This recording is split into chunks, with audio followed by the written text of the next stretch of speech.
ஆவணி வந்தது புண்ணிய சதுர்த்தி நாளும் பிறந்ததம்மா.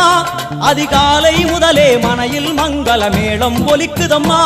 கஜமுகனின் வரவை காண குடும்பம் வாசலில் கூடுதம்மா.